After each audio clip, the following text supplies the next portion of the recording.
So this is the story of how a struggling poor man became even poorer, all because of greed.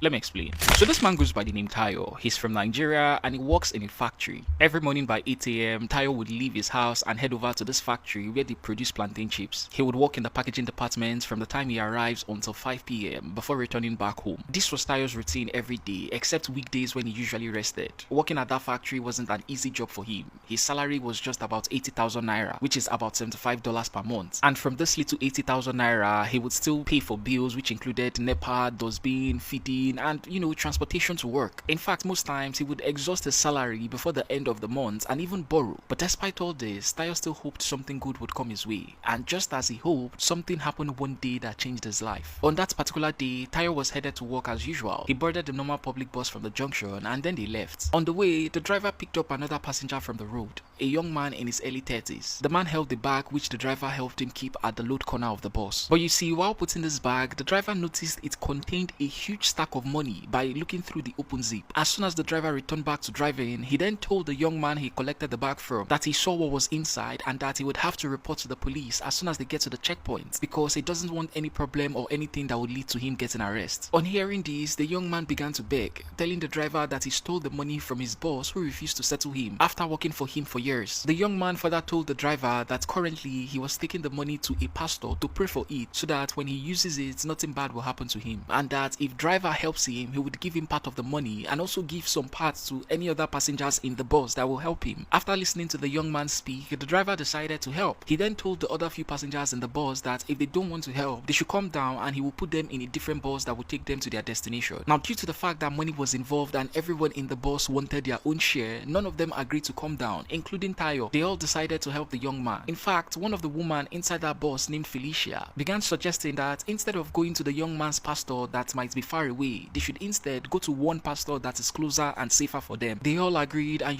this was how they went to Pastor Benji location in an uncompleted building. When they arrived there, Pastor Benji told them that they would have to buy a particular oil which he would use to bless the money and chase out any evil spirits in there. This particular oil Pastor Benji requested was a very expensive one, and so each of the passengers decided to contribute and buy it. They split the money equally and each person brought their own share. Tayo, who barely had anything in his account, had to borrow from one of his friends, and so this was how they brought the whole money together and then purchased this oil. After buying the oil, the pastor told all the passengers to wait outside while he prayed for the money alongside the other young man. But after a few minutes of waiting outside, one by one, each of the passengers said they wanted to get something from the other streets. The other passenger said he wanted to get something from this street, and this was how they all left until Tayo was the only person remaining. After waiting for a long time without seeing anybody returning, Tayo became worried, and so he decided to go check if the pastor was done praying. But to his surprise, when he got there, the banner and every other thing that made the area look like a church was gone. But more importantly, the pastor and the young man were nowhere to be found. Tayo, on discovering this, quickly ran outside, hoping to see any other passengers, including Felicia, but he didn't see anybody. And that's when he realized what had just happened. It was all a scam. Everyone in the bus, including the pastor, the driver, the young man that the driver picked up on the way, and also Madame Felicia, were all scammers. And their main goal right from the onset was to scam Tayo. In fact, Madame Felicia, the lady who suggested that they come to this pastor, was even the leader of the scam. And the same way she alongside her gang scammed Tayo is the same way they've been scamming people all over Abuja. After Tayo's ordeal, Felicia and her gang continued with their scamming. They were scamming people left and right via the same method, and everything seemed to be going well for them until one day when they were eventually caught by the police and exposed. This is Felicia after the arrest, and here she narrated how she and her gang operated. Everything from A to Z she narrated to the police. For some reason, there is no update on this particular case. However, if it goes to court, Felicia and her gang will be looking at 7 to 14 years in jail. Have you ever fallen into a scam like this? Let me know in the comments.